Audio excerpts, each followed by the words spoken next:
इसके बाद ब्राह्मणों की वंदना की है गोस्वामी जी ने। वंदौ प्रथम महीसुर चरणा, मोह जनित संशय सब हरणा। ब्राह्मण का कर्तव्य क्या है?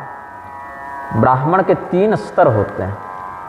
ऐसे तो 10 विध ब्राह्मण भी शिवपुराण इत्यादि में बताए गए हैं, लेकिन 3 प्रकार के स्तर ब्राह्मण के प्रधानता से शास्त्रों में भी वर्णित हैं और समाज में भी देखने को मिलते हैं। एक है जाति ब्राह्मण। जाति ब्राह्मण से तात्पर्य है कि ब्राह्मण कुल में जन्म हो गया, शरीर उसको किसी पूर्वकृत पुण्य के माध्यम से ब्राह्मण कुल में मिल गया। ये जनसामान्य की बात हो गई। इसमें और कोई विशेषता नहीं है। पूर्व जन्म के किसी पुण्य के फलस्वरूप भगवान ने उसको ब्राह्मण कुल में भेज दिया, इसके अतिरिक्त और कोई विशेष बात उसमें नहीं है। फिर दूसरे होते हैं शास्त्र सिद्ध ब्राह्मण, कि ब्राह्मण कुल में जन्म भी लिया और परंपरा से शास्त्रों को पढ़ा भी उन्होंने, तो विद्वान भी हुए, तो और ऊंचे स्तर के वो हो गए। और तीसरे हो गए तत्वनिष्ठ ब्राह्मण, कि केवल शास्त्र पढ़ा नहीं अभी तो परमात्मा के विवेक से युक्त हो गए, ब्रह्मनिष्ठ हो गए, तो ये सर्वोच्च हो गए। तो 3 स्तर पर ब्राह्मणत्व की चर्चा शास्त्रों में न्यूनतम है। ऐसे तो 10 विध ब्राह्मण भी हैं, लेकिन इतना कम से कम समझ लेना चाहिए। एक तो जाति ब्राह्मण, जाति सिद्ध, शास्त्र सिद्ध और ब्रह्म सिद्ध। तो जाति सिद्ध ब्राह्मण जन्मना ब्राह्मण है, मात्र उतने अंश में सम्माननीय है, लेकिन उनका सत्कार भले कर दो, उनको प्रणाम सीताराम भले कर दो, लेकिन शास्त्र जानते नहीं तो उनकी संगति से शास्त्र ज्ञान तो मिलेगा नहीं। तो शास्त्र सिद्ध ब्राह्मणों की संगति करो, जिन्होंने अध्ययन किया है, उन बातों का ज्ञान प्राप्त किया है अपने गुरुमुख से, तो वहां से शास्त्र ज्ञान मिल जाएगा। लेकिन इसमें भी समस्या क्या है कि बहुत बार ऐसा होता है कि शास्त्रों में तो वो निपुण हैं, पोथी की बात तो जानते हैं, लेकिन सदाचारी नहीं हैं। कुछ भी खाएंगे, कुछ भी पिएंगे। अब पोथी पढ़ लेना अलग विषय है, और संयम पूर्वक तपस्या पूर्वक जीवन को व्यतीत करना अलग विषय होता है। तो शास्त्रों के अक्षरों का तो ग्रहण कर लिया, लेकिन तात्पर्य का ग्रहण नहीं किया। अक्षर राशि शब्द राशि का तो संग्रह कर लिया, लेकिन शास्त्र का जो लक्ष्यार्थ था परमात्म बोध से वो वंचित रह गए। तो किस ग्रंथ में क्या लिखा है इसको तो जानते हैं, लेकिन उसका अनुभव जैसा होना चाहिए वैसा नहीं कर पाते। तो इसीलिए उनको सर्वोत्तम में नहीं गिना। सर्वोत्तम में तो वो है जो शब्द ब्रह्म में भी निष्णात हो और परब्रह्म में भी निष्णात हो। परमात्मा का अनुभव 2 प्रकार से होता है, उस महत सत्ता का अनुभव 2 प्रकार से होता है। द्वे ब्रह्मणि वेदितव्ये शब्द ब्रह्म परम च यत्, शाब्दे ब्रह्मणि निष्णातः परम ब्रह्माधिगच्छति। 2 प्रकार से अनुभव वेद उपदिष्ट करते हैं, और पुराणों में भी ये बात मिलती है। शब्द ब्रह्म और परब्रह्म, 2 की चर्चा। शब्द ब्रह्म क्या है? परब्रह्म का निरूपण करने वाले वेदादि धर्मशास्त्रों को ही शब्द ब्रह्म कहा जाता है। शब्द हैं इसमें ना, अक्षर हैं, शब्द हैं, श्लोक हैं, मंत्र हैं, तो ये क्या है? शब्द ब्रह्म है। और जो व्यक्ति शब्द ब्रह्म में निष्णात हो जाता है, उस वेद इत्यादि के महत्व को, तत्व को समझ जाता है, वही परब्रह्म के पूर्ण स्वरूप को समझ लेता है। तो श्रीमद्भागवत की परंपरा का यदि स्मरण करेंगे तो जहाँ पर एक प्रसंग आता है कि वेदव्यास जी बड़े व्यथित थे, बेचैन थे, असंतोष था, फिर देवर्षि नारद आकर उनको अपने पूर्व जन्म का वृत्तांत बताते हैं और चतुश्लोकी श्रीमद्भागवत का उपदेश करते हैं। वहाँ पर शाब्दे ब्रह्मणि निष्णात, दोनों लक्षण उसमें दिखता है कि शब्द ब्रह्म में भी वो निष्णात हैं और परब्रह्म में भी निष्णात हैं। शब्द ब्रह्म और परब्रह्म दोनों में निष्णात जो व्यक्ति होता है वह पूर्ण गुरु पद का अधिकारी हो जाता है। और यही कारण है 5-5 वर्ष के बालकों को, ध्रुव जी को, प्रहलाद जी को ऐसा प्रशिक्षित कर दिया नारद मुनि ने। अब नारद मुनि का तो स्वरूप बड़ा दिव्य है, बड़ा उत्तम है, यहाँ तक कि जिन्होंने आदि काव्य रामायण की रचना की उनके गुरु भी नारद मुनि थे। भगवान श्री रामचंद्र जी का जो तत्व है, जो कथानक है, वो वाल्मीकि जी को किसने बताया? नारद मुनि ने बताया। तपस्वाध्याय निरतम तपस्वी वाग्विदाम्बरम नारदम परिपप्रच्छ वाल्मीकि मुनि पुंगवम। वाल्मीकि जी ने श्री राम तत्व के विषय में जिज्ञासा कहाँ पूछी? नारद मुनि के पास पूछी। कृष्ण भगवान का जब चरित्र लिखने वेदव्यास जी बैठे तो कहाँ पूछे? नारद मुनि से पूछे। तो नारद मुनि जो वेदव्यास जी के भी गुरु रूप में हैं, वाल्मीकि जी के भी गुरु रूप में हैं, बताइए आजकल उनको जोकर के समान लोग दिखा दे रहे हैं सीरियल में, टीवी में, तो कितना बड़ा अपराध है, कितना बड़ा वैष्णव अपराध है, संत निंदा है। वेदव्यास जी और वाल्मीकि जी को तो उपहास की दृष्टि से नहीं बताते ना, तो उनके गुरु की निंदा कैसे करते हो? तो देवर्षि नारद शब्द ब्रह्म में भी निष्णात हैं, पर ब्रह्म में भी निष्णात हैं। तो ऐसा विप्र जो है, ऐसा ब्राह्मण तो सर्वोत्तम होता है। तो यहाँ गोस्वामी जी ने ब्राह्मणों का संस्तवन किया है। कैसे ब्राह्मणों का? तो मोह जनित संशय सब हरना, मोह से जो संशय हमारे हृदय में उत्पन्न हो, उस प्रकार का संशय, सर्वविध प्रकार का संशय जो हरण कर दें, ऐसे ब्राह्मणों के चरणों को हम प्रणाम करते हैं। अच्छा, इसके कई अर्थ लगते हैं। गोस्वामी जी की लिखने की शैली बड़ी अद्भुत है। एक ही चौपाई पर बार बार चिंतन करें तो विविध प्रकार के भाव वहाँ से निकलकर सामने आते हैं। तो बंदों प्रथम ही सुरचरणा, एक अर्थ ये भी निकल सकता है कि सबसे पहले हम ब्राह्मणों को प्रणाम करते हैं, ये भी एक अर्थ निकल सकता है। दूसरा अर्थ ये निकल सकता है कि ब्राह्मणों में जो प्रथम श्रेणी के ब्राह्मण हैं उनको प्रणाम करते हैं। जैसे हमने 3 श्रेणियाँ बताई, तो प्रथम श्रेणी के, फर्स्ट डिवीजन जिसको कहते हैं, उत्तम श्रेणी के जो हैं, जो शास्त्र ज्ञान में भी निपुण हैं और परमात्मा तत्व का भी अनुभव जिन्होंने कर लिया है, इनको प्रणाम करते हैं। ये भी एक भाव निकल सकता है। तो गोस्वामी जी ने जो लिखा है वो ऐसी शैली में लिखा है कि लोग जिस प्रकार का दर्शन करना चाहें उस प्रकार से अर्थ का अधिग्रहण कर लेते हैं। ये दिव्यता है इस ग्रंथ की। केशव संहिता का भाव यहाँ व्यक्त करते हैं। आपद्घनध्वांत सहस्रभानव समीहितार्थार्पण कामधेनव अपार संसार समुद्र से तव पुनन्तु मां ब्राह्मण पादरेणव। 500 शब्द भी कहीं आया, 500 या रेणु शब्द रजकण के पर्याय के रूप में प्रयुक्त है। तो आपत्ति रूपी सघन अंधकार का नाश करने के लिए जो सूर्य के समान प्रकाशित हैं, और सूर्य भी कैसा? तो सहस्रभानव। आपत्ति क्या है और संपत्ति क्या है? भगवान के चरणों में प्रेम हो, ये संपत्ति है, और संसार में फंसे रह जाएं, यही आपत्ति है। बाकी जितनी छोटी मोटी आपत्तियां हैं वो संसार के अंतर्गत ही आएंगी ना। संसार से बाहर की आपत्ति थोड़ी आती है। भूख है, प्यास है, बीमारी है, जाड़ा गर्मी है, शत्रु है, एक्सीडेंट है, जो भी आपत्ति जीवन में आएगी वो संसार में रहते हुए ही आएगी। तो सबसे मूल कारण क्या है आपत्ति का? संसार। तो संसार में फंसे रहना ही आपत्ति है, और संसार के बंधन से मुक्त होना ही संपत्ति है। तो आपद्घनध्वांत सहस्रभानव, सूर्य का काम है अंधकार का नाश करना। तो आपत्ति रूपी अंधकार का विनाश करने के लिए जो हजारों हजार सूर्य के समान समर्थ हैं। कामधेनु का क्या लक्षण है कि जो मन में इच्छा करो वो सामने प्रकट कर दे, प्रदान कर दे। इसी को लेकर कितना झगड़ा हुआ विश्वामित्र जी और वशिष्ठ जी के बीच में। किस बात का झगड़ा था? ये गाय हमें दे दीजिए, ये बड़ी दिव्य गाय है, जो मांगते हैं सो देती है, इसके बदले आप 1000 गाय, लाख गाय, करोड़ गाय ले लीजिए, मेरा पूरा राज्य ले लीजिए, लेकिन ये गाय हमें दे दीजिए। यही झगड़ा था। और जमदग्नि और सहस्रार्जुन के बीच में जो परशुराम जी फिर बाद में शोधन कर दिए थे, वो झगड़ा भी इसी को लेकर हुआ था। तो कामधेनु में ये दिव्य गुण है, और कामधेनु की संततियों में सुरभि, नंदिनी इत्यादि पर्यायों से भी गौमाता का स्मरण शास्त्रों ने किया है। राजा दिलीप का स्मरण हम करेंगे यहाँ पर, जिनको राजा दिलीप को दीर्घबाहु भी कहते थे। ये महाराज खटवांग के पुत्र थे। खटवांग राजा भी बड़े विचित्र थे, विचित्र अद्भुत उनका चरित्र है। मुहूर्तात सर्वमुत्सृज्य गतवान भयम हरिम, ये सुखदेव जी महाराज इसमें भागवत में राजा परीक्षित को प्रोत्साहित करते हुए कहते हैं। आजकल मोटिवेशनल स्पीकर्स होते हैं, कोई व्यक्ति बहुत तनाव में हो, बहुत चिंता में हो, तो उसको प्रोत्साहित करते हैं, ढाढ़स बंधाते हैं, अरे चलो ठीक है, बार बार सफल होने पर भी हार नहीं माननी चाहिए, प्रयत्न करना चाहिए, ऐसे प्रोत्साहित करते हैं उसको।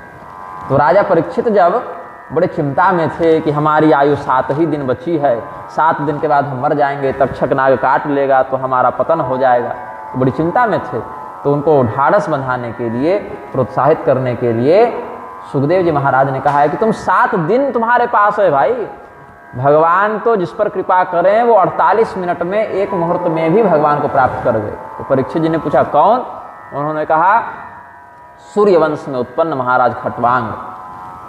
तो महाराज खटवांग क्या थे? अयोध्या के राजा इतने प्रतापी होते थे कि समयानुसार देवताओं की सहायता करने भी स्वर्ग जाते थे। देवासुर संग्राम में देवताओं की ओर से ये धर्म की रक्षा करने के लिए युद्ध करते थे। ये प्रताप था सूर्यवंशी अयोध्या नरेशों का। तो वैसे ही श्रेणी में महाराज मांधाता का नाम आता है, मुचकुंद का नाम आता है और खटवांग का भी नाम आता है। तो खटवांग राजा गए थे देवताओं की सहायता करने के लिए, युद्ध लड़े, विजयी हुए। फिर देवताओं ने कहा कुछ वरदान मांगिए। तो इन्होंने पूछा कि हमारी आयु कितनी बची है, कि उसी हिसाब से वरदान मांगेंगे। तो देवताओं ने कहा कि आपकी आयु मात्र 1 मुहूर्त बची है। 1 मुहूर्त में लगभग 48 मिनट होते हैं, इतनी ही बची है। तो राजा खटवांग बोले कि 48 मिनट के बाद हम मर ही जाएंगे, तो हम क्या आपसे मांग लें।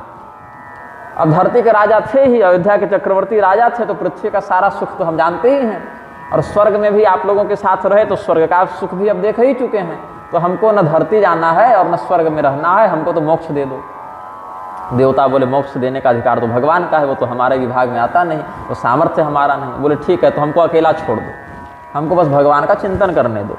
और इतनी एकाग्रता से, इतनी निष्ठा से उन्होंने भगवान का चिंतन किया कि मात्र वही 48 मिनट का ध्यान ही उनको मुक्त कर दिया। तो राजा परीक्षित को प्रोत्साहित करते हुए कहते हैं सुखदेव जी महाराज कि तुम रो मत कि 7 दिन में मर जाएंगे, 7 ही दिन बचा है। देखो, जो तत्व का चिंतन करेगा उसके लिए तो 48 मिनट में भी कल्याण हो जाता है। मुहूर्तात् सर्वमुत्सृज्य गतवान भयम हरिम।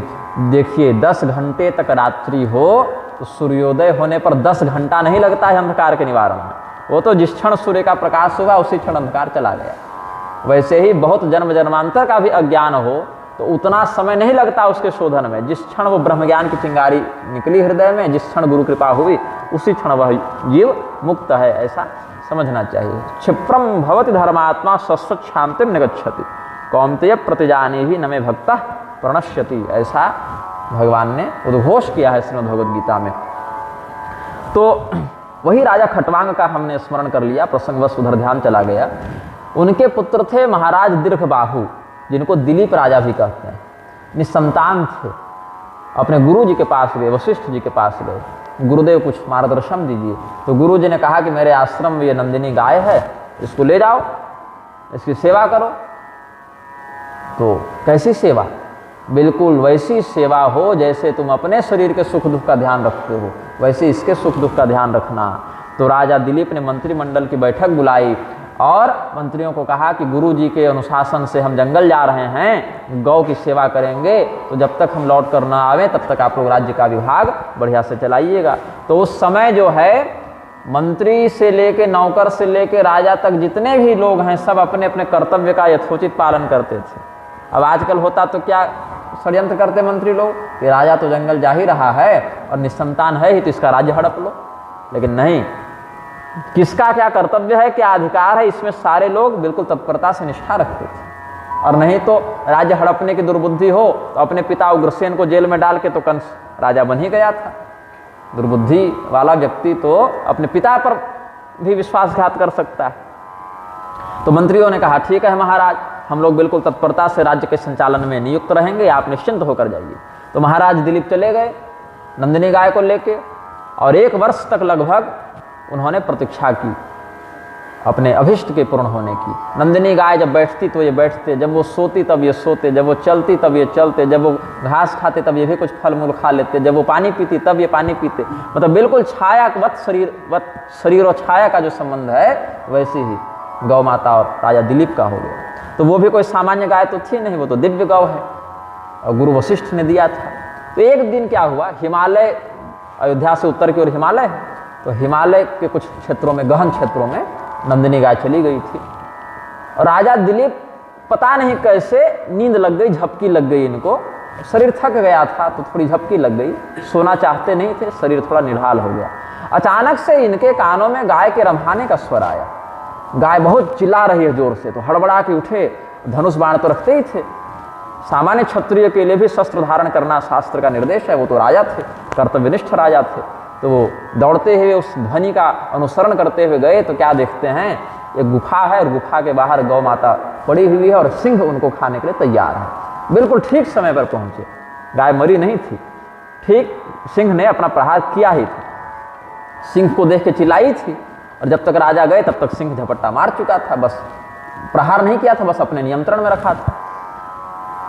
तो राजा दिलीप जब गए हैं और सिंह को मारने के लिए तरकस की ओर हाथ बढ़ाया कि तीर निकाल के अब सिंह को मारेंगे, तो जैसे ही ऐसे तरकस में हाथ किया, वो उनका हाथ तरकस में चिपक गया, वो अस्तंभित हो गया। जैसे लकवा मार जावे तो काम न करे, तो हाथ चिपक गया और सिंह मुस्कुराने लगा, हंसने लगा।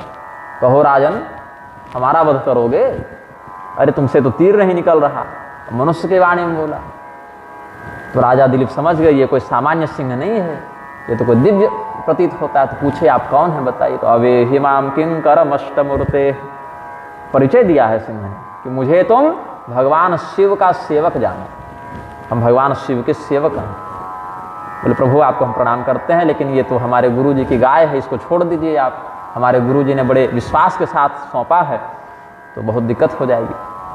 बोले देखो ये क्षेत्र जो है वो हमारा विहार क्षेत्र है, यहीं हम रहते हैं और हमारी यहाँ पर ड्यूटी लगी है, हमारा यहाँ पर नियोजन किया है भगवती पार्वती ने।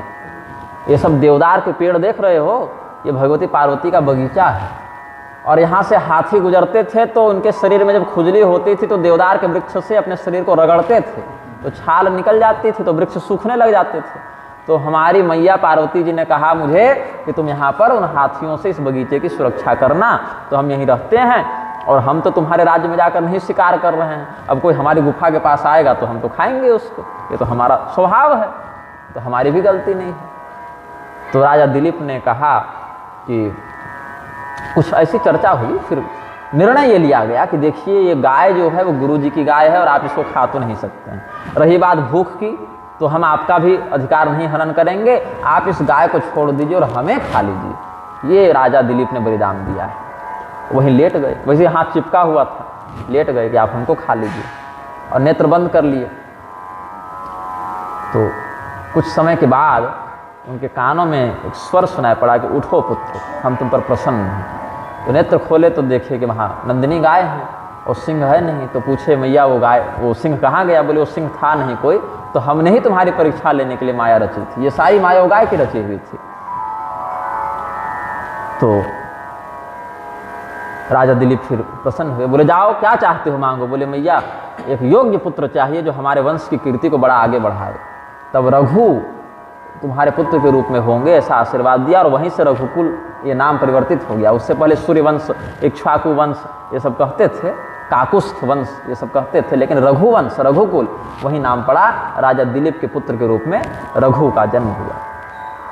हमारी माता जी बताती हैं कि विवाह के कई वर्षों के बाद जब हमारा जन्म नहीं हो पाया था, तो इसी कथा को उन्होंने पढ़ा था। तो हमारे माता पिता बड़ी तत्परता से गौ माता की सेवा करते थे। वो गाय बहुत बूढ़ी हो गई थी, चल नहीं पाती थी, पड़ी रहती थी, उनका सर्वविध सेवा उन्होंने की। और जिस दिन वो गाय शरीर छोड़ी, उस दिन सपने में वो गाय हमारी माता जी को आई और पुत्रवती होने का आशीर्वाद दी थी। तो फिर बाद में हमारा जन्म हुआ था। तो माता जी कहते हैं कि तुम भी आए हो तो गौ माता के आशीर्वाद से आए हो। तो ये सब जो शास्त्रों में बातें पढ़ने को मिलती हैं, उसका जीवन में भी अनुभव अगर उस परंपरा का पालन किया जाए तो प्राप्त होता है। तो मैं ये कह रहा था, इस श्लोक पर चिंतन गया। आपद घनध्वांत सहस्रभानव समेहितार्थार्पण कामधेनव। कामधेनु शब्द से इस कथा पर हमारा ध्यान चला गया और भगवान के ही वंश से संबंधित कथा थी। तो हमने सोचा कि श्री राम चरित्र का आनयन उनके पूर्वजों के स्मरण से भी हो जाए, क्योंकि रघुवंश की कीर्ति का व्याख्यान करना भी एक श्रेय का विषय है, एक सौभाग्य का विषय है। तो जिस प्रकार से कामधेनु गौ के कृपा से व्यक्ति के समस्त आकांक्षाओं को पूर्ण कर दिया जाता है, मनुष्य की समस्त और देवताओं की भी समस्त इच्छाएं पूर्ण हो जाती हैं। संसार रूपी समुद्र को पार जाने के लिए, संसार रूपी समुद्र से पार जाने के लिए जिस ज्ञान और विवेक की आवश्यकता है, वो जिन ब्राह्मणों के माध्यम से प्राप्त होती है, जिन आचार्यों के माध्यम से प्राप्त होती है, ऐसे ब्राह्मणों के चरण कमलों को, चरण रजों को प्रणाम करते हैं। ऐसा मंगलाचरण गोस्वामी जी ने किया है। और भी अब ऐसा तो है नहीं कि केवल ब्राह्मणों में ही सज्जन व्यक्ति होंगे, क्षत्रियों में भी सज्जन होते हैं, वैश्यों में भी सज्जन होते हैं, शूद्र वर्ण में भी सज्जन होते हैं। तो अन्य समाजों में भी जो सज्जन हैं, जो सत्पुरुष हैं, जैसे विदुर जी, शबरी मैया, ये सब शूद्र वर्ण में थे, लेकिन ऋषि महर्षियों के ही समान इनका समादर हम लोग करते हैं। इनका ज्ञान, इनकी भक्ति इस स्तर पर थी।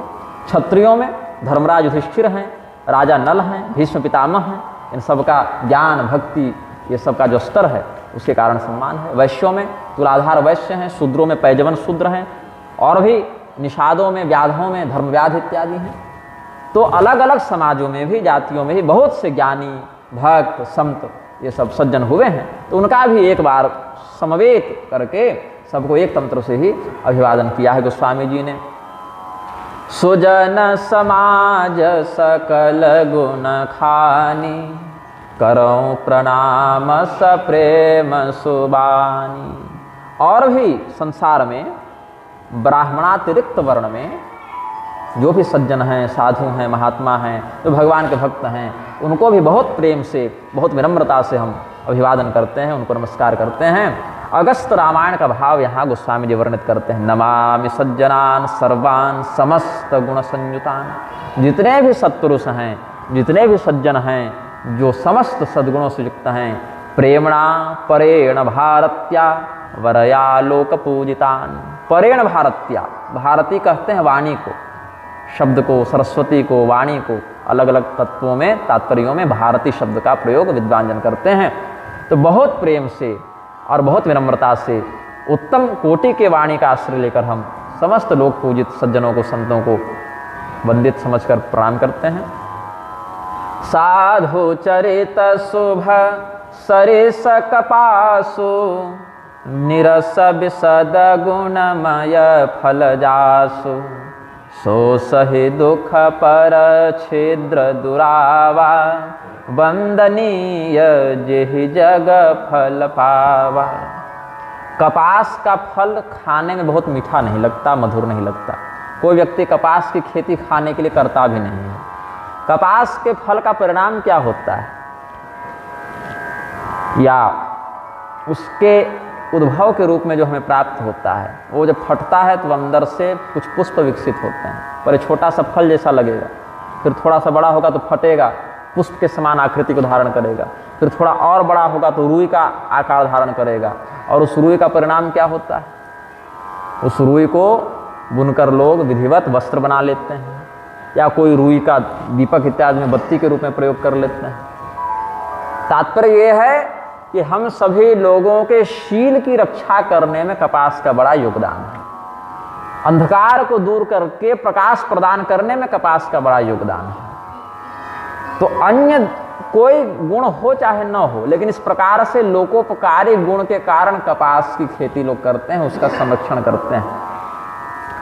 तो दूसरों के अपराध को ढकने में, दूसरों के छिद्र को ढकने में, जिस प्रकार कपास का स्थान वस्त्र के रूप में वो हमारे लज्जा के शील की रक्षा करते हैं, गुप्तांगों का गोपन करता है।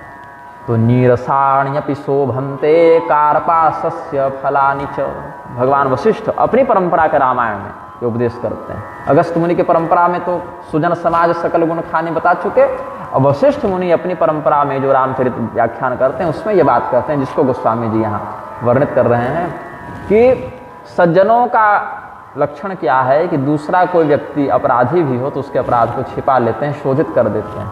छिपाने का अर्थ ये नहीं कि अपराध ढक के बहका दो, अपितु तो उसका शोधन करते हैं, उसको 10 जगह मजाक का पात्र नहीं बनाते। कहने का तात्पर्य है उसकी हंसी नहीं होने देते हैं। जैसे कोई निर्वस्त्र व्यक्ति है तो 2 प्रकार के लोग उससे व्यवहार करते हैं। सज्जन लोग उसको वस्त्र देकर उसके शील की रक्षा करते हैं, और दुर्जन लोग उसका मजाक उड़ाते हैं, उसका तिरस्कार करते हैं। 2 प्रकार के लोग होते हैं। किसी नग्न व्यक्ति को देखकर कोई या तो मजाक उड़ाएगा, या तो उसको वस्त्र देकर उसकी लज्जा की रक्षा करेगा। तो सज्जन व्यक्ति लज्जा की रक्षा करते हैं। तो कपास के फलों में कोई विशेष स्वाद तो है नहीं, कोई विशेष पुष्टिवर्धक सुगंधादि का वहाँ पर बोध होता नहीं, लेकिन दूसरे के शील की रक्षा करने के कारण उसकी वंदना होती है। तो दूसरे के छिद्र को, दूसरे के अशुभ पक्ष को भी ढककर उसको शोभनीय बना देते हैं। ऐसे कपास के समान जो संत हैं, जो साधु पुरुष हैं, उनकी वंदना यहाँ पर करते हैं। सताम गुणमयम जन्म परेशाम गुह्य गुप्त, ऐसा गोस्वामी जी वर्णित करते हैं। फिर समस्त संत समाज का अभिवादन वशिष्ठ मुनि के ही सांघितिक मत से करते हैं। वशिष्ठ संहिता का आश्रय लेते हुए आनंद मंगलमय सत्समाजो विराजते, लोके यो जंगमो राम तीर्थराजो निगद्यते। भगवान श्री रामचंद्र जी को वशिष्ठ जी ने बहुत पढ़ाया है, चूँकि कुलगुरु हैं। भगवान को पढ़ने की आवश्यकता है नहीं, ज्ञान परंपरा की शुद्धि के लिए गुरु चरणों का आश्रय भगवान लेते हैं, और ये आश्रय जीवन भर लिए हैं।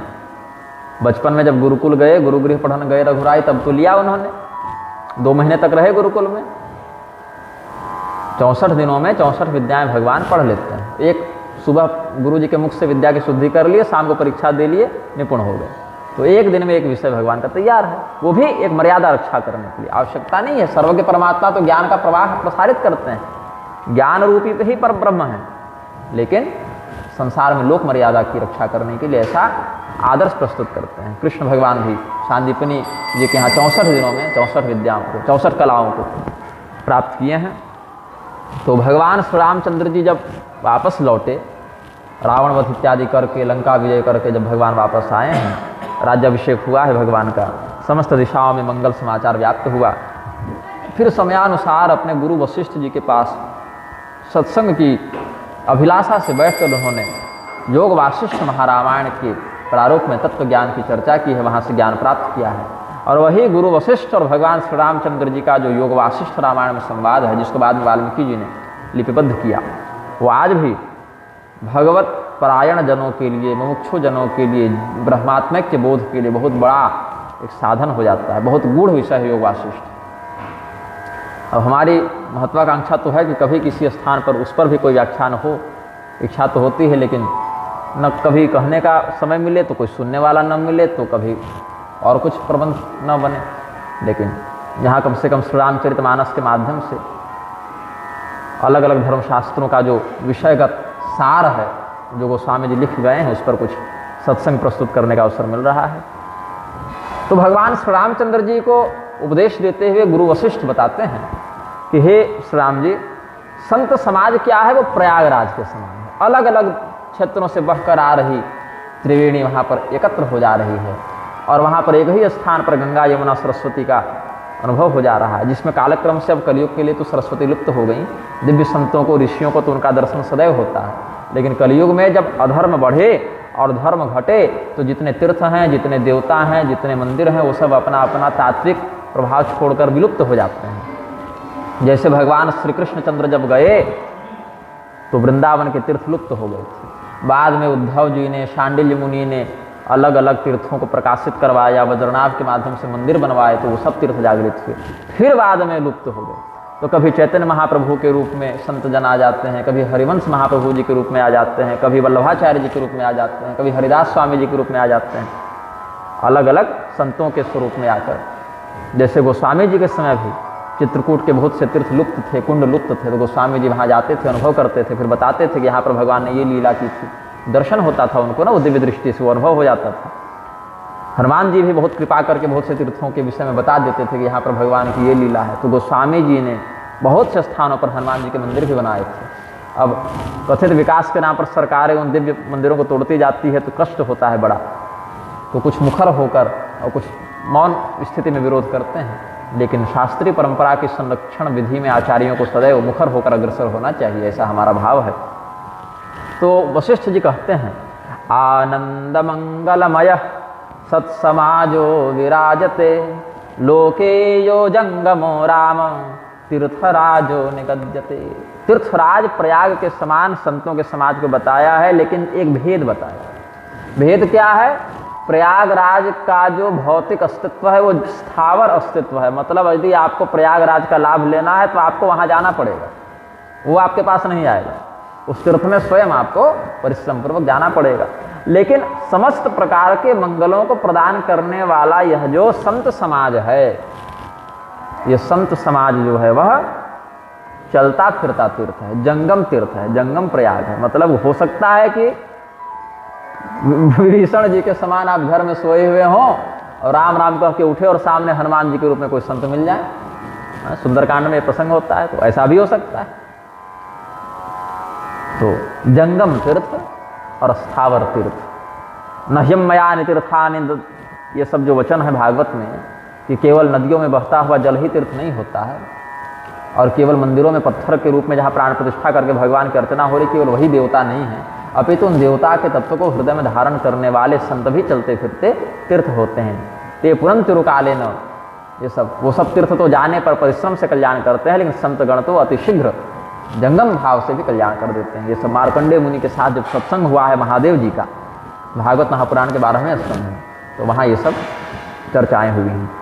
तो इसी बात को गोस्वामी जी कहते हैं, मुद मंगलमय संत समाजो जिमि जग जंगम तीरथ राजू। इस चौपाई में भी एक पाठ भेद मिलता है, कहीं जिमि जग जंगम है और कहीं जो जग जंगम है, ये भी एक पाठ भेद मिलता है। अर्थ वही है, तत्व का निरूपण जो लक्ष्यार्थ है गोस्वामी जी का वही है। अब इसमें एक और भाव व्यक्त होता है हृदय में। तीर्थराज प्रयाग में 3 वेणियां हैं, त्रिवेणी भी कहते हैं। एक वेणी भगवती गंगा के रूप में है, एक भगवती यमुना के रूप में है, एक भगवती सरस्वती के रूप में है, जिनका दर्शन अभी केवल सिद्ध संतों को होता है और जन सामान्य को दर्शन नहीं होता है। अब कुछ काल के बाद जैसा प्रदूषण बढ़ रहा है, जैसा अधर्म बढ़ रहा है, हो सकता है कुछ काल में भगवती गंगा और भगवती यमुना का उपलब्ध स्वरूप भी दुर्लभ हो जाए, ये भी हो सकता है। और जब तक है तब तक उनका शास्त्रोक्त विधि से सेवन करना चाहिए सत्पुरुषों को। और ऐसे तो अनेकानेक संप्रदाय हैं, अनेकानेक उपासना मार्ग हैं, लेकिन 3 उसमें बड़े प्रधान हैं। एक शैव, वैष्णव, शाक्त, ऐसे 3 भगवान विष्णु को केंद्र में रखकर आराधना करने वाले, भगवान महादेव जी को केंद्र में रख के आराधना करने वाले और भगवती दुर्गा को केंद्र में रखकर आराधना करने वाले। तो 3 प्रधान वेणियां संप्रदाय परंपरा में देखने को मिलती हैं। और इसमें एक निरूपण और किया जाता है, ये उपनिषद का सिद्धांत है कि उमा शंकर योगो यः सयोगो विष्णुरुच्यते। भगवान महादेव और भगवती पार्वती के रूप में जिस परमात्मा का दर्शन होता है, वो जब एक हो जाते हैं, जैसे 2 दिखते हैं, शिव जी और शक्ति, शिव शक्ति के रूप में जो गौरी शंकर के रूप में अलग अलग दिखते हैं, 2 हैं, ऐसा बाहर से लगता है। लेकिन उनका जो तात्विक निरूपण वेदों ने किया तो कहते हैं वो दोनों जब एक हो जाते हैं, उसी सम्मिलित स्वरूप को विष्णु कहते हैं। उमा शंकर योगो यह स योगो विष्णु रुच्यते। तो अगर भगवान विष्णु की पूजा कर लो तो शिव शक्ति की पूजा का भी लाभ हो जाता है, और भगवान गौरी शंकर का पूजन कर लो अभेद बुद्धि से तो भगवान विष्णु के पूजन का भी फल हो जाता है। और गोस्वामी जी पर तो सबकी कृपा रही ही है, भगवान महादेव जी ने ही तो ये श्री रामचरित्र लिखने का आदेश दिया, सामर्थ्य दिया, तब ये ज्ञान हम तक पहुंचा है। तो इसीलिए शाक्त मत में भगवती सीता जी की आराधना भी है, भगवती राधा की भी आराधना है, भगवती दुर्गा की भी है, भगवती लक्ष्मी की भी है। जब हम भगवान नारायण के रूप में परमात्मा का चिंतन करते हैं तो शक्ति तत्व का चिंतन भगवती लक्ष्मी के रूप में करते हैं। जब उन्हीं परमात्मा का चिंतन भगवान कृष्ण के रूप में करते हैं तो वहीं भगवती का चिंतन फिर हम भगवती राधा के रूप में करते हैं। उन्हीं परमात्मा का अनुभव जब हम भगवान श्री रामचंद्र जी के रूप में करते हैं तो शक्ति तत्व का चिंतन भगवती सीता जी के रूप में करते हैं। कल हमने अध्यात्म रामायण का संदर्भ दिया था, माम विद्धि मूल प्रकृतिम सृष्टि स्थित्यम कारिणी। भगवती सीता जी ने कहा है हनुमान जी को कि तुम मुझे सृष्टि स्थिति संहार करने वाली मूल ब्राह्मी प्रकृति शक्ति जानो, ऐसा वर्णन किया है अपने परिचय में। तो 3 वेणियां, भगवान महादेव से निश्रित शैव परंपरा की वेणी, भगवती दुर्गा से निश्रित शाक्त परंपरा की वेणी, और इन दोनों के ऐक्य भाव को प्रतिपादित करने वाले वैष्णव मत की वेणी, ये तीनों वेणियां भी यहाँ पर आकर एक हो जाएं, ऐसा ब्रह्म ज्ञान बोधक यह श्री रामचरितमानस ग्रंथ है, ऐसा भी एक अनुभव बनता है। और महाविद्याओं के उपासकों की भी वैष्णव संज्ञा है, ऐसा भी शास्त्र वर्णित करते हैं। आसाम ये साधकास्ते तु सभायाम वैष्णवा मता है, ऐसा महाभागवत उपपुराण में भगवती सती ने भगवान महादेव जी के सामने रहस्य बताया है। अब तीर्थराज प्रयाग के रूप में इस प्रकार से भाव को व्यक्त करते हुए इनका वर्णन गोस्वामी जी अपने दिव्य ज्ञान विधा से करते हैं। अलग अलग वेणियों का भी एक भाव व्यक्त करते हैं। पुलस्त संहिता के मत का आश्रय लेकर इन तीनों वेणियों का वर्णन किया गया। गोस्वामी जी ने जो यहाँ सरस्वती जी का वर्णन किया, गंगा जी का वर्णन किया, यमुना जी का वर्णन किया, वो वर्णन कहाँ से प्राप्त है? पुलस्त संहिता से प्राप्त है। पुलस्त संहिता में कहते हैं राम भक्तिर्हि यत्रास्ति पुण्या भागीरथि प्रभो विचारो ब्रह्मणश्चैव तत्प्रचारः सरस्वती। ये जो त्रिवेणी है, तीर्थराज प्रयाग के 3 धाराएं हैं, उनमें सरस्वती नाम वाली धारा का क्या लक्षण है? तो जहां पर भगवान श्री रामचंद्र जी की सरस्वती और भागीरथी दोनों को एक ही श्लोक में जोड़े हैं, जो कि गोस्वामी जी भी उसी शैली में अनुदित किए हैं इस विषय को। राम भगति जहाँ सुरसरी धारा, सरस्वती ब्रह्म विचार प्रचारा। यहाँ पर कुछ पाठ भेद टंकन दोष इत्यादि भी प्रतियों में हो सकता है, और इनका स्पष्ट दर्शन अभी तो नहीं हो रहा है, क्योंकि ब्रह्म विचार बड़ा गूढ़ भी होता है। ब्रह्म विचार आंतरिक विषय होता है, बाहर से उसका, जैसे भक्ति का बाहुल्य तो बाहर से दिख जाता है भजन कीर्तन इत्यादि के माध्यम से, लेकिन जो ब्रह्म का चिंतन अंदर से होता है वो बाहर से लक्ष्य नहीं होता। इसलिए जड़ भरत जी जब ब्रह्म का चिंतन करते थे अंदर से, तो बाहर से लगता था कोई पागल है, कोई मूर्ख है। सुखदेव जी का चरित्र, अलक्ष्य लिंगो निजलाभ तुष्टो, कैसे हैं सुखदेव जी?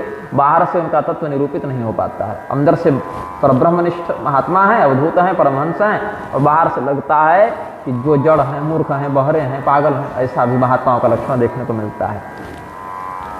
क्वचित स्वस्थ, क्वचित भ्रष्ट, क्वचित वेदांत पारग। अवधूत वृत्ति में स्थित महात्मा का लक्षण कहीं कहीं लगता है कि बहुत प्रसन्न है, स्वस्थ चित्त है, कहीं लगता है भ्रष्ट हो गए हैं, और कहीं लगता है कि वेद वेदांत के बड़े निपुण विशेषज्ञ हैं। तो उनका स्वरूप बाहर से सीधे सीधे समझ में नहीं आता है। तो राम भक्तिर्यत्रास्ति पुण्या भागीरथी प्रभु, जहाँ भगवान श्री रामचंद्र जी की भक्ति का बाहुल्य देखने को मिले, वहाँ जानो कि ये भगवती गंगा है। राम भगवती जहाँ सुरसरी धारा, और सरस्वती जी क्या है?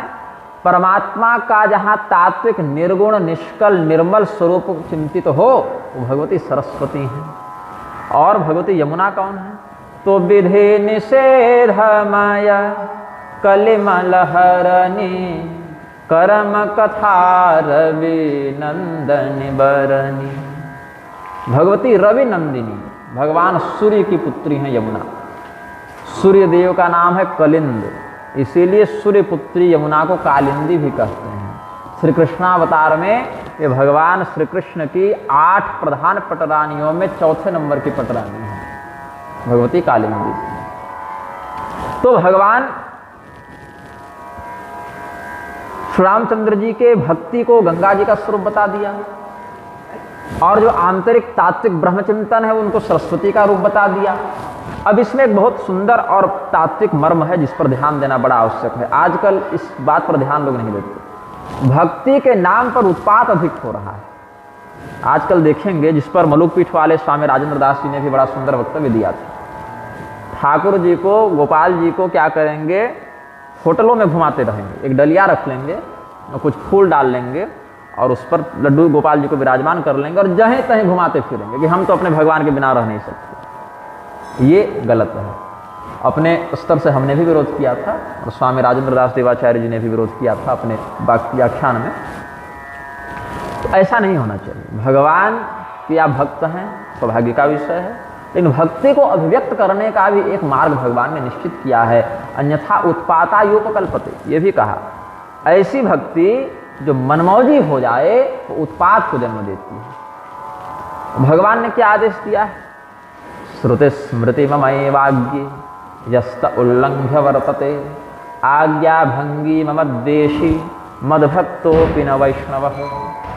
वेद हमने नहीं लिखा, आपने नहीं लिखा। भगवान के मुख से सन्मार्ग का 3 कांडों में, कर्मकांड, ज्ञान कांड और उपासना कांड, इन 3 कांडों में व्याख्यान करने वाले वेद कौन है? भगवान के श्वास हैं, निश्वास हैं। श्वास यदि नहीं रहे तो शरीर को बड़ी वेदना होती है। श्वास के अभाव में शरीर तड़पने लगता है, इसलिए श्वासासार शरीरस्य, ये भी एक सूक्ति मिलती है।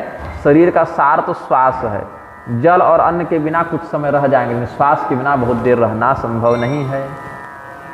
और भगवान के श्वास क्या है? यस्य निश्वसितो वेदाः, भगवान के श्वास हैं वेद। और उन्हीं वेदों के मर्म को समझकर भगवान की ही अन्य विभूतियों ने, मनु महाराज इत्यादि ने, वेदव्यास जी ने, वशिष्ठ जी ने, अंगिरा ने, अत्रि ने स्मृतियों का प्रतिपादन किया। मनुस्मृति, व्यास स्मृति, अंगिरा स्मृति, अत्रि स्मृति, कात्यायन स्मृति, शंख, लिखित, गौतम, पराशर, 18 प्रधान स्मृति, 18 उप स्मृति, 18 औप स्मृति, तो 54 स्मृतियां हो गई। फिर इसमें बाधुल स्मृति, लल स्मृति, ये सब और भी आचार्यों के मत हैं जो श्रुति सम्मत मत में ग्राह्य हो जाते हैं। और इन्हीं श्रुति स्मृति मत का अनुसरण करते हुए हर एक द्वापर के अंत में भगवान एक विशेष अवतार को उत्सर्जित करते हैं जिसको कहते हैं व्यास। एक पद है जिसको कहते हैं व्यास। वेदों का विस्तार करने से इनको वेदव्यास भी कहते हैं। तो अभी के जो वेदव्यास हैं उनका नाम है श्री कृष्ण द्वैपायन, जो महर्षि पराशर के पुत्र हैं। इनकी परंपरा सीधे भगवान नारायण से चली है। भगवान नारायण से ब्रह्मदेव का प्राकट्य हुआ। ब्रह्मदेव के मानसिक पुत्र के रूप में महर्षि वशिष्ठ का प्राकट्य हुआ। वशिष्ठ जी का विवाह अरुंधति देवी से हुआ। अरुंधति और वशिष्ठ के संयोग से शक्ति मुनि का जन्म हुआ। शक्ति मुनि का विवाह अदृश्यमती देवी से हुआ। अदृश्यमती और शक्ति के संयोग से पराशर मुनि का जन्म हुआ। पराशर मुनि का कानीन विवाह, कानीन संतान को जन्म दिया। मतलब कुमारावस्था में सत्यवती थी, जो पिछले जन्म में अच्छोदा नाम की पितृकन्या थी और अपने पिता अमावसु के शाप से वो पृथ्वीलोक में मछली के गर्भ से उत्पन्न हुई थी। और उनको शाप था कि कुमारावस्था में तुम्हें पुत्र को जन्म देकर शाप से मुक्त हो जाओगी। ये पूरी बात है। इस पर हम पहले दीर्घ वक्तव्य निर्गत कर चुके हैं और अपनी पुस्तकों में भी इसका लेखन कर चुके हैं। तो बहुत से लोग कहते हैं कि वेदव्यास मछुआरन की संतान थी। ऐसा नहीं है। वो राजा उपरिचर वसु के तेज से उत्पन्न अच्छोदा नाम की कन्या थी, जो अपने पिता के शाप से, अमावसु नाम के उनके पिता थे। वस्तुतः हुआ ऐसा था कि उस कन्या ने अपने पिता को कभी देखा नहीं था। और देवता बूढ़े होते नहीं, देवता सदैव स्वस्थ और सुंदर होते हैं। तो जब ये तपस्या कर रही थी तो इसके पिता इसको वरदान देने के लिए आए और इसने अपने पिता को कभी देखा नहीं था। तो उनके सुंदर दिव्य स्वरूप को देखकर उनके प्रति काम वासना से मोहित हो गई थी। तो पिताजी ने शाप दे दिया कि तुम पुत्री होकर हमारे प्रति ऐसा विचार रखती हो, तो जाओ तुम मनुष्य बन जाओ और उसमें मछली के पेट से उत्पन्न हो। तब इसने प्रार्थना की कि हमने कभी आपको देखा नहीं था, पहचानते नहीं थी, इसीलिए ऐसा दुर्व्यवहार हो गया। तब उन्होंने कहा ठीक है, कुमारावस्था में तुम्हें पुत्र को जन्म दोगे। इसी घटना चक्र को पूर्ण करने के लिए महर्षि पराशर वहां उपस्थित होते हैं। और कहा उन्होंने कि हमारे चित्त को मथित करने में बड़ी बड़ी अप्सराएं समर्थ नहीं हुई, हमारे मन को डिगाने में बड़े बड़े कामदेव इत्यादि समर्थ नहीं हुए, फिर हमारा मन यहाँ क्यों भटक रहा है। तब उन्होंने ध्यान लगाया और देखा कि ये कालचक्र का ऐसा विधान ही है। फिर उस कन्या ने कहा कि कुमारियावस्था में हम बच्चे को जन्म देंगे तो बड़ी बदनामी होगी। बोले इस रहस्य को कोई व्यक्ति तात्कालिक समय में नहीं जान पाएगा, बाद में ये रहस्य खुलेगा। फिर कहा कि फिर जिसकी संतान हो चुकी हो उससे विवाह कौन करेगा। बोले तुम्हारे कौमार्यावस्था को हम पुनः सुरक्षित कर देंगे। फिर उसने कहा हमारे शरीर से मछली की गंध आती, हमसे आप कैसे रमण करेंगे। तो कहा कि तुम्हारे मछली के गंध को हम पद्म के गंध में परिवर्तित कर देते हैं। तो योजन गंधा नाम पड़ गया। 1 योजन तक कमल की सुगंध उनमें हो गई। फिर कहा बच्चे के जन्म के बाद लालन पालन कैसे करेंगे। बोले वो भी चिंता नहीं, बच्चा जन्म लेते ही बड़ा हो जाएगा, सीधे तपस्या के लिए निकल जाएगा। तो श्री कृष्ण द्वैपायन वेदव्यास जब प्रकट हुए हैं, यमुना जी में एक टापू था, वहीं पर जन्म हुआ है और वहीं पर, इसलिए द्वैपायन नाम पड़ा द्वीप में। अयन का अर्थ क्या बताए थे? निवास स्थान, घर, आश्रय। द्वीप ही जिनका आयन हो, ऐसे द्वैपायन महर्षि हैं। वो भगवान के वो 17वें अवतार हैं। 24 अवतारों की गणना में श्रीमद् भागवत महापुराण में 17वें अवतार के रूप में उनका वर्णन किया गया है। अलग अलग चतुर्युगी में अलग अलग दिव्य शक्तियां भगवान नारायण के ज्ञानावेश से युक्त होकर वेदव्यास के पद को सुशोभित करते हैं।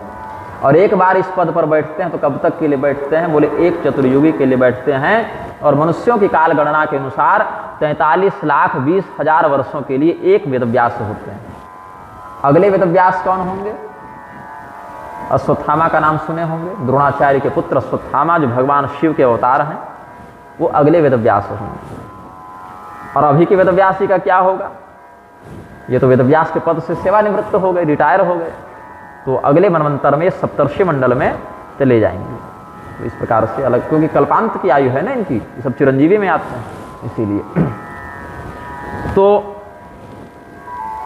हमने बताया कि भगवान के निश्वास भूत वेदों का प्राकट्य हुआ और वैदिक परंपरा का अनुसरण करके अलग अलग ऋषि महर्षियों ने, प्रजापतियों ने, मनुओं ने स्मृति व्यवस्था का संविधानात्मक प्रारूप उपदिष्ट किया।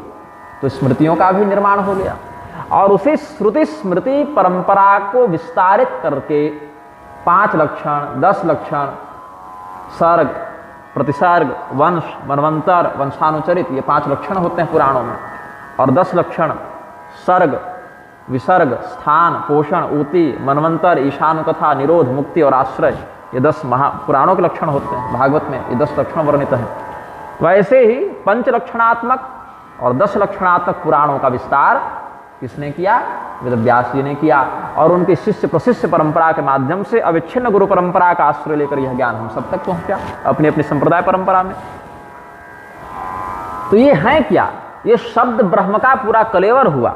और हमने श्रुति परंपरा का अनुसरण करके यह कहा कि शाब्दे ब्रह्मणि निष्णातः परम ब्रह्माधिगच्छति। जो व्यक्ति शब्द ब्रह्म की परंपरा में निष्णात हो जाए, शास्त्र बोध से अवगत हो जाए, पर ब्रह्म का तात्विक निरूपण भी उसी व्यक्ति को प्राप्त होता है।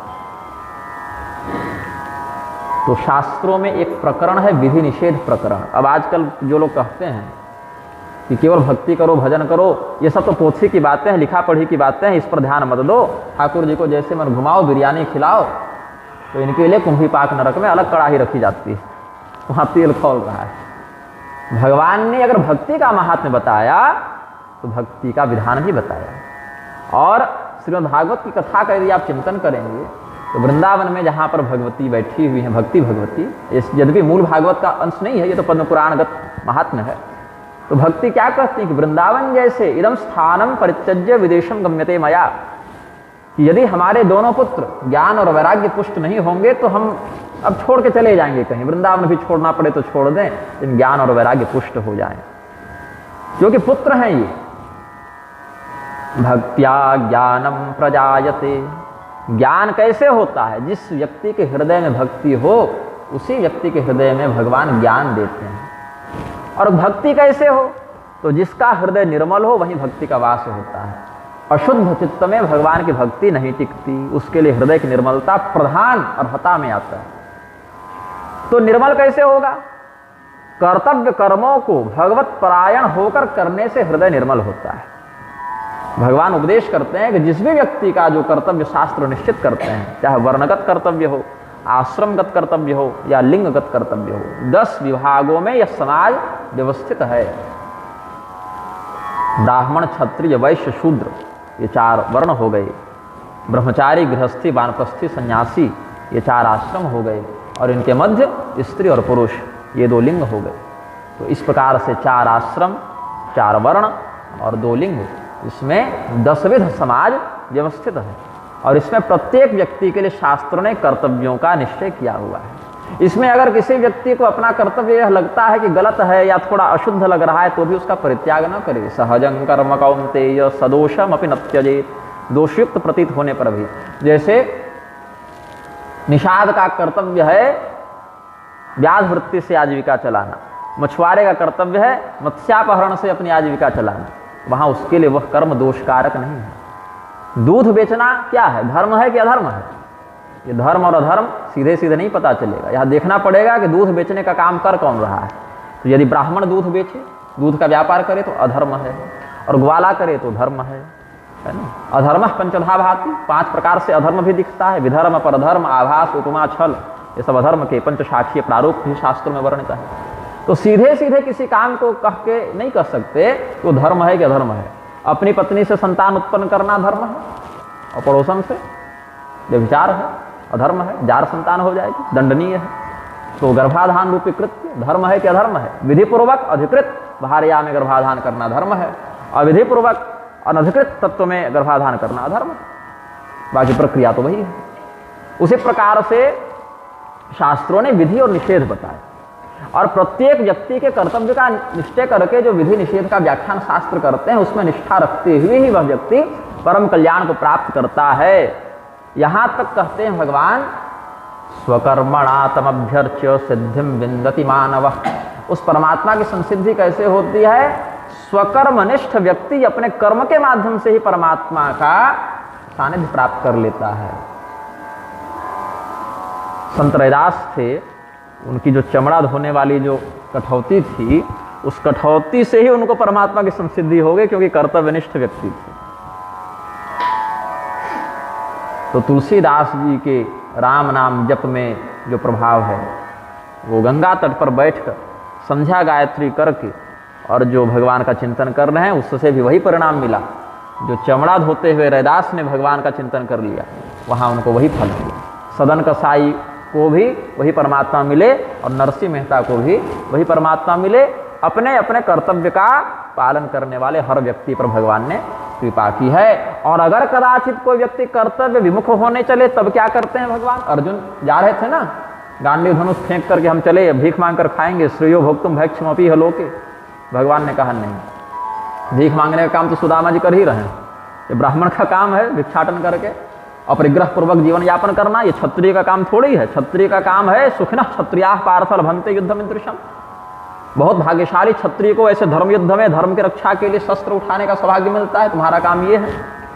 तो इसीलिए भगवान ने देखा कि यदि कोई भक्त कदाचित कर्तव्य विमुखता में जा भी रहा है तो उसको तुरंत सदुपदेश के माध्यम से पटरी पर ले आएं। ये भगवान का बड़ा सुंदर वरद प्राप्त है भक्तों को। तो इस प्रकार से इसमें कहते हैं कि विधि और निषेध का पालन। श्रुति स्मृति ममय वाग्ये, भगवान कहते हैं कि वेद स्मृति और श्रुति सम्मत पुराण आगम इत्यादि हमारी आज्ञा है। अब बताइए, भगवान की आज्ञा का निषेध करके यदि आगे बढ़ेंगे तो भगवान की प्रसन्नता होगी। हम भक्ति तो कर रहे हैं लेकिन आपकी बात नहीं मानेंगे। तो भगवान कहते हैं कि आज्ञा भंगी ममद्देशी मद्भक्तोपि न वैष्णवः, मेरी आज्ञा का उल्लंघन करने वाला व्यक्ति मेरा द्वेषी है। और स्वयं को चाहे वो छाप तिलक से भले वैष्णव कहे, लेकिन वो तत्व से वैष्णव नहीं है जब तक वो हमारे आदेश का अनुसरण न करे। क्योंकि वैष्णव क्या है ये भगवान ने बताएंगे, भगवान ने उसका लक्षण, उसका अनुशासन निश्चित किया है। तो इसीलिए विधि निषेध जो है शास्त्रों में, और जो कर्म प्रारब्ध की कथा है उसी को यहाँ यमुना जी के रूप में व्यक्त किया गया है। विधि निषेधमय कलिमल हरणी कर्म कथार विनंदिनी बरनी। और पुलस्त संहिता में ये सिद्धांत कैसे प्रतिपादित है? निषेध प्रचुरा कर्म कथा विधिमयी तथा वर्ण्यते यत्र कालिंदी कलिकल्मषनाशिनी। यहीं से गोस्वामी जी ने इस सिद्धांत का अधिग्रहण किया है। अब हरिहर कथा विराजति बेनी सुनत सकल मुद मंगल देनी। रुद्रस्य हृदयं विष्णु विष्णोश्च हृदयं शिवः। भगवान महादेव के हृदय में भगवान नारायण स्थापित हैं और भगवान नारायण के हृदय में भगवान महादेव स्थापित हैं। एकाम्र पुराण में भी कहते हैं कि भगवान विष्णु को खोजो तो कहाँ मिलेंगे? तो भगवान ने तो कहा है मेरे भक्त जहाँ हमारा भजन करेंगे वहाँ मिलेंगे। मद्भक्ता यत्र गायन्ति तत्र तिष्ठामि नारद, ये भी भगवान ने अपना परिचय दिया है। और भगवान के भक्त तो बहुत जगह हैं, अलग अलग प्रकार से भगवान की भक्ति कर ही रहे हैं। नवधा भक्ति भी आगे प्रसंगानुसार बताएंगे ही शबरी जी के प्रकरण में, जहाँ अध्यात्म रामायण का पूरा गोस्वामी जी ने यहाँ उपस्थापित कर दिया है विषय। तो वैष्णवों में सर्वोच्च वैष्णव कौन है? भगवान के परम तत्वनिष्ठ भक्त कौन है? तो बोले वैष्णवानाम यथा शंभु।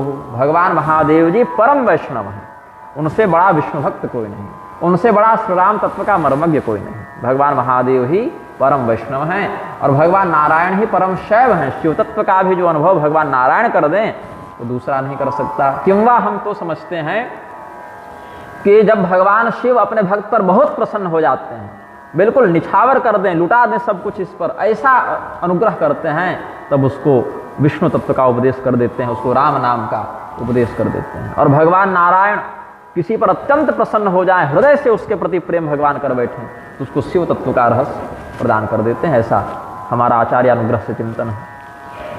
तो भगवान नारायण का परिचय कहाँ मिले, कहाँ भगवान वास करते हैं? तो एकाम्र पुराण में इसका उत्तर है शिवदेहगतो विष्णु। बाहर से देखने पर भगवान शिव का शरीर जैसा दिखता है, उसको समझ लो कि वो घर है भगवान नारायण का। बाहर से जो भगवान शिव का शरीर है ना, त्रिशूल है, डमरू है, नाग लपेटे हैं और जटाजूट है, चंद्रमा है, वो घर है। किनका घर है? उस घर में रहते कौन? बोले शिवदेहगतो विष्णु। उनके शरीर के अंदर भगवान नारायण रहते हैं। तो इसीलिए हरिहर भगवान में जिसकी अखंड भक्ति हो वही इस कथा का अधिकारी है, वही इस कथा के तत्व को समझता है और समस्त प्रकार के हर्ष को, मंगल को, आनंद को ये कथा प्रदान करती है। तो हरिशंकर योर यत्र कथा वेणी विराजते या वै श्रवण मात्रेण हर्ष मंगलदायिनी। अब तीर्थराज प्रयाग से जब उपमा दे रहे हैं तो अगल बगल के विषयों का भी अक्षय वट का वर्णन किया बट विश्वासो अचल निज धर्मा तीर्थ राज समाज सुकर्मा स्वकीयो यस्तु विश्वास स्वक्षयो बट उच्यते क्षेत्रस्याचलता धर्म पुण्यात्मान समाजिन। पुण्यात्माओं का यह जो समाज है, बुध मंगलमय संत समाजो, धर्मात्माओं का, सज्जनों का यह जो समाज है, इसमें स्वधर्म पर जो विश्वास है, स्वधर्मे निधनम श्रेय परधर्मो भयावह।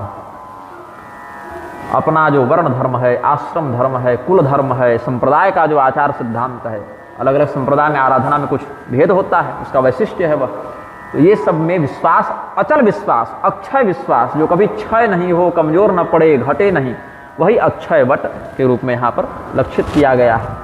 और यह विश्वास कि अमुक कर्म को करने से हमें अमुक परिणाम की प्राप्ति होगी, भगवान ने यह कहा है तो यह हमें प्राप्त होगा। इसीलिए नाम की महिमा में संदेह करना भी एक अपराध बताया गया है। भगवान के कथा के महात्म्य में संदेह करना भी अपराध बताया गया है। तो बट विश्वासु अचल निज धर्म, भगवान ने कहा चारों वर्ण आश्रम लिंगादि में जो समाज हमारे द्वारा व्यवस्थित है, अनुशासित है, उसमें जिसके लिए जो कहा गया है उसका वही कर्तव्य है, उसका वही धर्म है, उसका वही अनुशासन है। और स्वे स्वे कर्मणि अभिरतः संसिद्धिं लभते नरः, अपने अपने स्वकर्म में निष्ठा रखकर ही व्यक्ति हमें प्राप्त कर लेता है। यहाँ तक भी भगवान ने कहा स्वकर्मणात्मभ्यर्च्य सिद्धिं विन्दति मानवः, तुम जो कर्म कर रहे हो उस कर्म से ही स्वगत, जातिगत, कुलगत कर्म यदि वह है तो वह हमारी ही साधना का एक अंग है, ऐसा समझना चाहिए। सब ही सुलभ सब दिन सब देशा सेवत सादर समन कलेशा। पुलस्त संहिता का ही सिद्धांत यहाँ भी तक वर्णन किया है गोस्वामी जी ने। सर्वेषां सर्वदेशेषु निखिलेषु दिनेषु च सुलभः सेवनम चास्य सादरम क्लेशनाशनम। अब प्रयागराज में क्या है ना कि बरसात में बाढ़ आ जाती है तो कुछ घाट डूब जाते हैं, नदी का जल बढ़ जाए तो कुछ घाट डूब जाए तो वैसा अभिष्ट सेवन न हो सके, चाहे बहुत दूर रहते हों तो हमेशा वहाँ जा नहीं सकें, रोज सेवन न हो सके। अच्छा दुर्भाग्य देखिए कि जो प्रयागवासी लोग हैं उनमें भी अधिकांश वर्ग तो रोज त्रिवेणी स्नान कर नहीं रहा। जिसके घर के पीछे से गंगा बहे बंधु वो रोज गंगा स्नान करता नहीं है, क्योंकि उसको लगता है ये तो सुलभ है। आप जावे कभी तीर्थ करने, अयोध्या में रहने वाले हर व्यक्ति सरयू स्नान का लाभ लेते हैं क्या? नहीं, क्योंकि उपेक्षा कर देते हैं, निकटवर्ती तत्व के प्रति अश्रद्धा हो जाती है। और कोई दूर से आया हो, चाहे हमको परिश्रम करके जाना हो, तो उसके प्रति श्रद्धा बढ़ जाती है। लेकिन सत्पुरुष ऐसा नहीं करते, ऐसा स्वार्थी लोग करते हैं, आलसी लोग करते हैं। सत्पुरुष तो नित्य उस सत्संगति का अधिकाधिक लाभ लेने का प्रयत्न करते हैं, हमारे जीवन का एक क्षण भी व्यर्थ न जाए ऐसा चिंतन करते हैं। तो ये जो सत्संग रूपी संत समाज रूपी प्रयागराज हैं, ये तो सब दिन सुलभ हैं। यहाँ न कोई बाढ़ की बात है, न ठंडा की बात है, न गर्मी की बात है, न पैसा खर्च करने की बात है कि टिकट नहीं बना तो कन्फर्म नहीं हुआ तो जा नहीं पाए। जिस क्षण भगवान का विवेक हृदय में जागृत हो जाए, उनकी स्मृति हो जाए, उनके भक्तों का सानिध्य हो जाए, वही क्षण आप तीर्थ लाभ कर रहे हैं, प्रयागवास कर रहे हैं, ऐसा अनुभव करना चाहिए। सुलभ सेवनम चास्य सादरम क्लेशनाशनम, क्लेश का नाश कर देते हैं। क्लेश पर कल हम बोल रहे थे ना, क्लेशहारिणीम उद्धवस्थिति संहार कारण क्लेशहारिणीम पर अविद्यास्मिता रागत देशाभिनिवेशा पंच क्लेशा का सूत्र हमने व्याख्यायित किया था। अकथ अलौकिक तीर्थ रावु दे सद्य फल प्रगट प्रभाव। अब हमने बीच में अभी बताया था, मार्कंडेय मुनि का स्मरण किया, भगवान शिव से उनका जो सत्संग श्रीमद् भागवत के 12वें स्कंद में वर्णित है, वहाँ न्यहम मयानि तीर्थानि न देवा वृक्षिला मया ते पुनम तिरुकाले न दर्शनादेव साधव। ये भगवान का उपदेश है कि केवल जहाँ जल बहे वही तीर्थ नहीं है, या कहीं मिट्टी की प्रतिमा हो, पत्थर की प्रतिमा हो, जहाँ प्राण प्रतिष्ठा करके भगवान की सेवा अर्चना हो रही हो, वहीं पर भगवान है ऐसा नहीं है। अपितु वहाँ तो हैं, लेकिन केवल वही है ऐसी बात नहीं। साथ ही इन स्थानों पर जाना पड़ता है, परिश्रम करना पड़ता है, और तब दीर्घ काल के सेवा के बाद इनका लाभ प्राप्त होता है। लेकिन सज्जन तो दर्शन मात्र से व्यक्ति को पवित्र कर देते हैं। परमात्म तत्व के प्रति जो निष्ठा रखते हैं ऐसे ब्रह्मनिष्ठ महात्मा संत साधु जन तो दर्शन मात्र से अपने सामने उपस्थित व्यक्ति का कल्याण कर देते हैं। न शम्मयानि तीर्थानि न देवा मृच्छिला मया ते पुनम चुरुकालेन दर्शनादेव साधव। ऐसा गोस्वामी जी ने श्रीमद् भागवत के उस श्लोक को सीधा सीधा यहाँ पर दे सद्य फल प्रकट प्रभाव कह दिया। भागवत कोई पढ़े न पढ़े, संस्कृत जाने न जाने, जो संस्कृत जानते हैं वो तो पढ़ लें समझ लें, लेकिन केवल श्री रामचरितमानस की ये आधी चौपाई भी अगर पढ़ लें, दे सद्य फल प्रकट प्रभाव, वो सिद्धांत उनके जीवन में आ गया।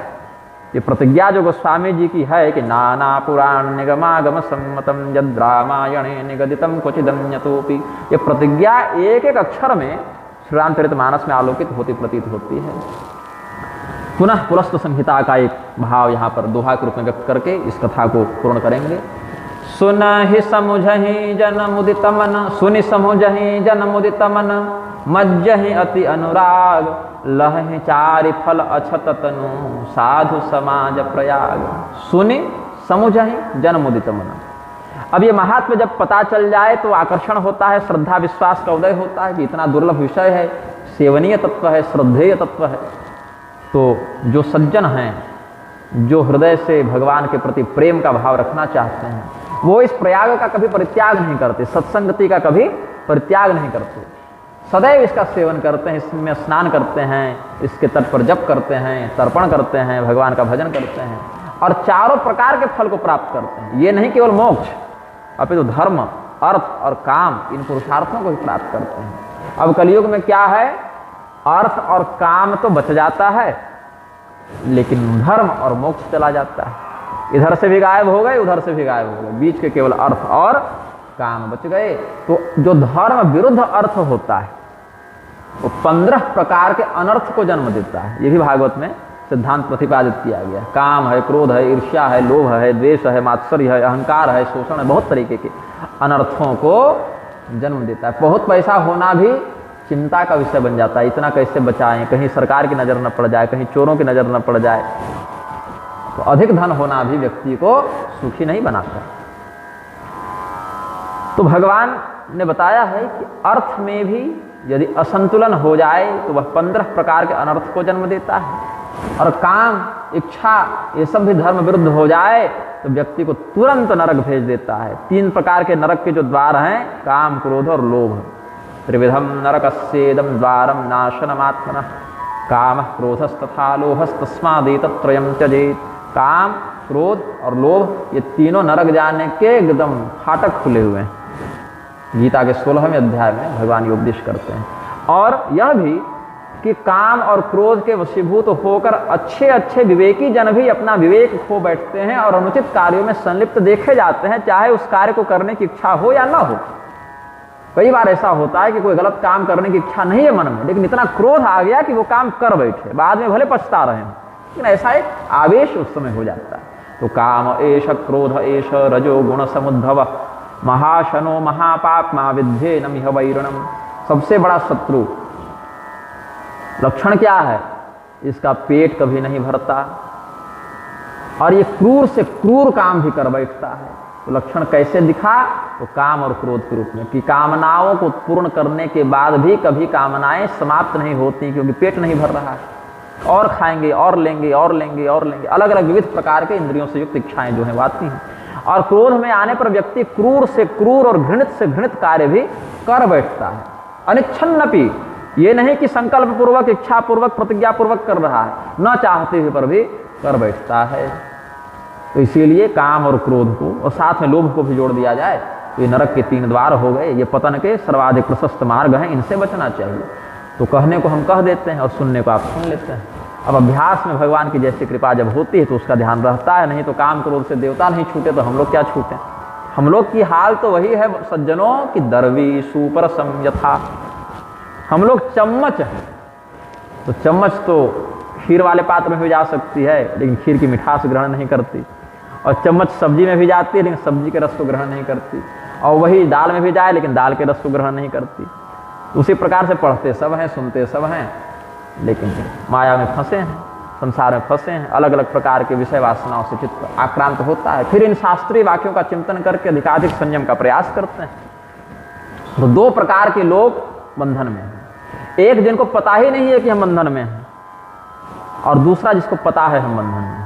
तो जो पता है कि बंधन में है वो कम से कम श्रेष्ठ इसीलिए है क्योंकि छूटने का प्रयास तो करता रहता है, उसको पता है कि गड़बड़ है, इसके समाधान के लिए तत्पर रहना पड़ेगा।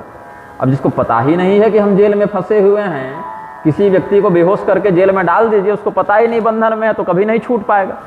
लेकिन जिसको पता है कि मुझे निकलना है, और शास्त्रों के माध्यम से, आचार्य परंपरा के माध्यम से जिसको यह बोध है कि निकलने की विधि क्या है, वो कम से कम प्रयत्न तो करेगा, और जन्म नहीं तो जन्मांतर में तो उसको वह लक्ष्य प्राप्त हो ही जाएगा, ऐसा समझना चाहिए। तो श्रुत्वा जानन्ति राजेंद्र प्रसन्न मनसो जना चतुर्वर्ग फल प्राप्तिर्मज्जनादनुरागत। अयोध्या जी में 4 पुरुषार्थ थे, धर्म अर्थ काम मोक्ष, सब अयोध्या जी में, लेकिन लंका में केवल अर्थ और काम थे, वहाँ धर्म और मोक्ष की चर्चा नहीं होती थी। तो अर्थ और काम तो राक्षसों के पास भी होते हैं, लेकिन सत्पुरुष के पास धर्म से युक्त अर्थ है, धर्म से समर्थित काम है। धर्माविरुद्धो भूतेषु कामोऽस्मि भरतर्षभ। और जब धर्म सम्मत अर्थ की संसिद्धि हो जाए, धर्म सम्मत काम की तृप्ति हो जाए, तो वहीं से निष्कर्म सिद्धि होती है और फिर उस व्यक्ति का मोक्ष हो जाता है। तो लह चारि फल अछत तनु साधु समाज प्रयाग। प्रेम से बोलिए आनंद कंद भगवान की, श्री गोस्वामी जी महाराज की, श्री सद्गुरुदेव भगवान की। भगवान नाम संकीर्तन करें। सीताराम सीताराम सीताराम सीताराम सीताराम सीताराम सीताराम सीताराम। राधे श्याम राधे श्याम राधे श्याम राधे श्याम राधे श्याम राधे श्याम राधे श्याम राधे श्याम। सीताराम सीताराम सीताराम सीताराम सीताराम सीताराम सीताराम सीताराम। राधे श्याम राधे श्याम राधे श्याम राधे श्याम राधे श्याम राधे श्याम राधे श्याम राधे श्याम। सर्वे भवन्तु सुखिनः, सर्वे सन्तु निरामयाः, सर्वे भद्राणि पश्यन्तु, मा कश्चित् दुःखभाग् भवेत्।